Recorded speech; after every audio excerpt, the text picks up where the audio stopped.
नमस्कार, मैं हूं पूजा। स्वागत है आपका देश प्रदेश की फटाफट 30 खबरों में। चलिए बढ़ते हैं खबरों की ओर विस्तार से। वर्ल्ड इकोनॉमिक फोरम की रिपोर्ट में 2025 तक 7 करोड़ और 2030 तक 170 मिलियन नौकरियों की संभावना जताई गई है। कृषि, ड्राइंग, एआई, साइबर सुरक्षा और शिक्षा में रोजगार बढ़ेंगे, जबकि कैशियर, टिकट क्लर्क और प्रशासनिक सहायक जैसी नौकरियों में गिरावट हो सकती है। वायुसेना प्रमुख air chief marshal AP Singh ने चीन और पाकिस्तान के तेजी से विकसित हो रहे हथियारों और तकनीकी प्रणाली पर चिंता जताई है। उन्होंने भारत में फाइटर जेट की कमी और आत्मनिर्भरता की आवश्यकता को जोर दिया है। साथ ही R&D के महत्व पर भी प्रकाश डाला है। भारत की प्रमुख सरकारी कंपनियां भेल और NTPC अपने थर्मल पावर प्रोजेक्ट्स में देरी का सामना कर रही है। भेल ने NGW क्षमता जोड़ने का वादा किया था, लेकिन केवल 60 MW जोड़ पाई है। चोरी, आगजनी, श्रमिकों की कमी और कच्चे माल की कमी देरी के मुख्य कारण है। इंडोनेशिया के राष्ट्रपति प्रबोवो सुबियांतो को गणतंत्र दिवस का मुख्य अतिथि बनाए जाने की घोषणा में देरी हो रही है। इसका कारण पाकिस्तान से जुड़ी यात्रा को लेकर भारत की चिंताएं हैं, क्योंकि राष्ट्रपति के भारत के बाद पाकिस्तान जाने से भारत को नकारात्मक संकेत मिल सकते हैं। भारत ने भारतीय मौसम विभाग यानी कि IMD की 150वीं वर्षगांठ के अवसर पर अखंड भारत सेमिनार का आयोजन किया, जिसमें पाकिस्तान, बांग्लादेश और अन्य पड़ोसी देशों को आमंत्रित किया गया। इस पहल का उद्देश्य साझा इतिहास को मनाना और एकजुटता प्रदर्शित करना है।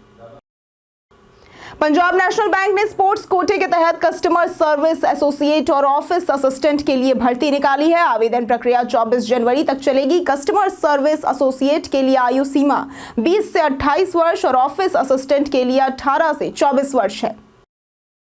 वर्ल्ड इकोनॉमिक फोरम की रिपोर्ट के अनुसार 2030 तक नई तकनीकों जैसे कि AI और ऊर्जा में विकास से 7.8 करोड़ नई नौकरियां उत्पन्न होंगी। वहीं पारंपरिक नौकरियां जैसे कि कैशियर, क्लर्क आदि घट सकती हैं। भारत में कौशल आधारित भर्ती और टैलेंट पूल में बदलाव की जरूरत बढ़ी है। भारतीय रेलवे ने हाइड्रोजन ईंधन से चलने वाला दुनिया का सबसे शक्तिशाली ट्रेन इंजन विकसित किया है, जिसकी क्षमता 1200 हॉर्स पावर है। इस तकनीक का परीक्षण जल्द ही हरियाणा में होगा और इसे ट्रकों, बसों और अन्य वाहनों में भी इस्तेमाल किया जा सकता है। वित्त मंत्री निर्मला सीतारमण 1 फरवरी को 2025-26 का बजट पेश करेंगी, जिसमें व्यक्तिगत आयकर में राहत, टैक्स सरलीकरण और पूंजीगत व्यय में वृद्धि की उम्मीद है। एक्सपर्ट्स का मानना है कि बजट से आर्थिक विकास और कंजप्शन को बढ़ावा मिलेगा। अडानी विल्मर के प्रमोटर अडानी कमोडिटीज द्वारा ऑफर फॉर सेल यानी कि OFS के जरिए हिस्सेदारी बेचने के फैसले के बाद कंपनी के शेयर 9% से गिरकर 292.10 रुपए पर आ गए हैं। 13 जनवरी को रिटेल निवेशक भी इस ऑफर में शामिल हो सकेंगे। अगर आप 10,000 रुपए में 5G स्मार्टफोन खरीदने की योजना बना रहे हैं तो processor, display quality, battery, camera performance और सॉफ्टवेयर अपडेट्स को जरूर चेक करें। यह सुनिश्चित करें कि फोन में अच्छे फीचर्स और अपडेट्स हो ताकि आपका मोबाइल एक्सपीरियंस बेहतर रहे। BSNL ने अपने किफायती रिचार्ज प्लान से प्राइवेट कंपनियों को चुनौती दी है। 107 रुपए में 3 GB डेटा और 200 कॉलिंग मिनट्स, 153 रुपए में अनलिमिटेड कॉलिंग और 199 रुपए में 2 GB डेटा सहित अनलिमिटेड कॉलिंग जैसी सुविधाएं मिलती हैं, जो कि जियो और एयरटेल से काफी ज्यादा सस्ते हैं। बनारस हिंदू विश्वविद्यालय यानी कि BHU ने 2025 में 43 नई भर्तियां जारी की है, जिनमें रिसर्च और नॉन टीचिंग पद शामिल है। आवेदन 6 फरवरी तक किए जा सकते हैं। चयनित उम्मीदवारों को 25,500 से 2,18,200 तक का वेतन मिलेगा। आवेदन शुल्क 500 से 1,000 रुपए तक है। 2027 तक भारत में 24.3 लाख ब्लू कॉलर श्रमिकों की आवश्यकता होगी, जिसमें क्विक कॉमर्स क्षेत्र में 5 लाख रोजगार सृजित होंगे। प्रमुख शहरों में भर्तियां बढ़ रही हैं और मांग उन कर्मचारियों की है जिनके पास डिजिटल और प्रौद्योगिकी आधारित कौशल हो। औसत वेतन 22,600 रुपए है।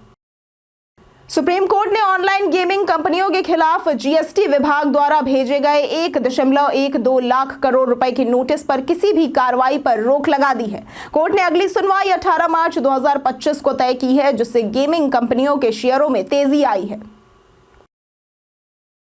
ICC चैंपियंस ट्रॉफी 19 फरवरी से पाकिस्तान में शुरू हो रही है, जिसमें भारत के मैच दुबई में होंगे। 8 टीमें 2 ग्रुपों में बटी हैं। टूर्नामेंट के मैच स्टार स्पोर्ट्स पर टेलीकास्ट होंगे और डिज्नी प्लस हॉटस्टार पर लाइव स्ट्रीमिंग होगी। 13 जनवरी से महाकुंभ की शुरुआत के मद्देनजर प्रयागराज में 11 जनवरी से 15 जनवरी तक भारी वाहनों की नो एंट्री रहेगी। विभिन्न मार्गों पर रूट डायवर्जन किया गया है, जिसमें कई जिलों के पुलिस अधिकारियों को यातायात व्यवस्था की जिम्मेदारी दी गई है।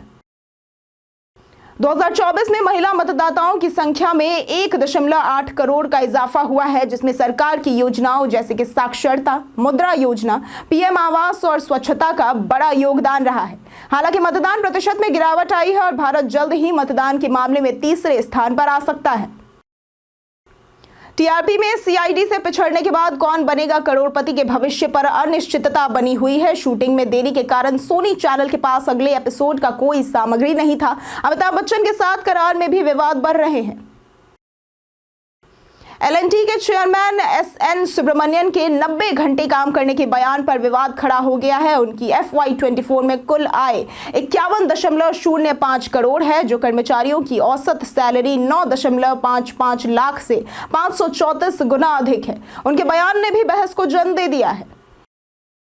आरबीआई गवर्नर संजय मल्होत्रा ने महंगाई और विकास पूर्वानुमान में हुई गलतियों को सुधारने के लिए समीक्षा शुरू की है। इसके तहत नए डेटा सेट, विश्लेषण और मशीन लर्निंग टूल्स का उपयोग किया जाएगा, ताकि सटीक अनुमान दिए जा सके और विकास व महंगाई पर बेहतर नियंत्रण हो सके। अगर आपकी सैलरी में HRA नहीं है तो आप सेक्शन 80 GG के तहत किराए पर टैक्स छूट का दावा कर सकते हैं। इसके लिए जरूरी शर्तों को पूरा करना होगा, जैसे कि किराए का भुगतान और फॉर्म 10BA का सबमिट करना। अधिकतम छूट 60,000 रुपए तक की है। इंडिगो ने अपनी गेटवे सेल्स शुरू की है, जिसमें डोमेस्टिक फ्लाइट्स 1199 रुपए और इंटरनेशनल फ्लाइट्स 4499 रुपए से शुरू हो रही है। 9 से 13 जनवरी 2025 के बीच बुकिंग पर 15 किलो से 30 किलो एक्स्ट्रा सामान, सीट चयन और फास्ट फॉरवर्ड सेवाओं पर 15% तक छूट मिल रही है। फ्लिपकार्ट के रिपब्लिक डे सेल से पहले 55 इंच के स्मार्ट टीवी पर बड़ी छूट मिल रही है। एसर, TCL और मोटोरोला के 4K स्मार्ट टीवी पर 30,000 रुपए से भी कम कीमत पर डिस्काउंट और एक्सचेंज ऑफर उपलब्ध है। HDFC और फेडरल बैंक के क्रेडिट कार्ड EMI ऑप्शन पर भी छूट मिल रही है। मुख्यमंत्री योगी आदित्यनाथ ने महाकुंभ में मुस्लिमों की एंट्री पर बयान दिया है। उन्होंने कहा है कि श्रद्धा से आने वाला हर व्यक्ति स्वागत योग्य है, लेकिन कुत्सित मानसिकता वाले ना आए। उन्होंने महाकुंभ को जाति पंथ से ऊपर बताते हुए बताया कि यहाँ भेदभाव नहीं होता है। सुप्रीम कोर्ट ने डोनाल्ड ट्रंप की हश मनी केस में सजा टालने की याचिका खारिज कर दी है। कोर्ट के 5-4 फैसलों के बाद ट्रंप को शुक्रवार को सजा सुनाई जा सकती है। ट्रंप ने सजा टालने के लिए राजनीतिक बाधाओं का हवाला दिया है, लेकिन अदालत ने इसे खारिज कर दिया है। अरविंद पनगड़िया ने भारत में फ्रीबीज कल्चर पर चिंता जताई है, जहां सरकारें मुफ्त योजनाओं के तहत जनता को लाभ दे रही है। उन्होंने चेतावनी दी है कि ये रणनीतियां राजकोष पर भारी बोझ डालती है, जबकि बुनियादी विकास कार्यों की अनदेखी हो रही है। रविंद्र जडेजा इंग्लैंड के खिलाफ आगामी वनडे सीरीज में 2 विकेट लेकर जेम्स एंडरसन को पछाड़ सकते हैं और भारत इंग्लैंड वनडे मैचों में सबसे ज्यादा विकेट लेने वाले गेंदबाज बन सकते हैं। इसके साथ ही जडेजा इंटरनेशनल क्रिकेट में 600 विकेट भी पूरे कर सकते हैं। भारत ने अपने मौसम विभाग के 150 साल पूरे होने के उपलक्ष्य में पाकिस्तान, बांग्लादेश और अन्य पड़ोसी देशों को अविभाजित भारत सेमिनार में आमंत्रित किया है। पाकिस्तान ने भागीदारी की पुष्टि की है और बांग्लादेश का जवाब आना अभी बाकी है। प्रधानमंत्री नरेंद्र मोदी ने अपने पहले पॉडकास्ट इंटरव्यू में निखिल कामत से बातचीत की। निखिल कामत जेरोधा के सह संस्थापक और अरबपति निवेशक हैं। मोदी ने इंटरव्यू में अपनी पहली पॉडकास्ट अनुभव को साझा किया और हिंदी में निखिल की मदद की। आज के लिए फिलहाल इतना ही। जिन लोगों ने हमें कमेंट किया था उनके नाम हैं संजीव कुमार, MD शाकिर हुसैन, नौशाद रजा, जितेंद्र ठाकुर, अमरजीत यादव, राम बाबू दास, अर्जुन राम, भगवान मिश्रा, दीपक कुमार, बाबूलाल। चलिए अब बढ़ते हैं आज के सवाल की ओर। आज का सवाल है, भारतीय टीम में आपका पसंदीदा खिलाड़ी कौन है? आप इस सवाल का जवाब हमें हमारे कमेंट सेक्शन में लिखकर जरूर बताएं। आज के लिए सिर्फ इतना ही। वीडियो में हमारे साथ बने रहने के लिए धन्यवाद।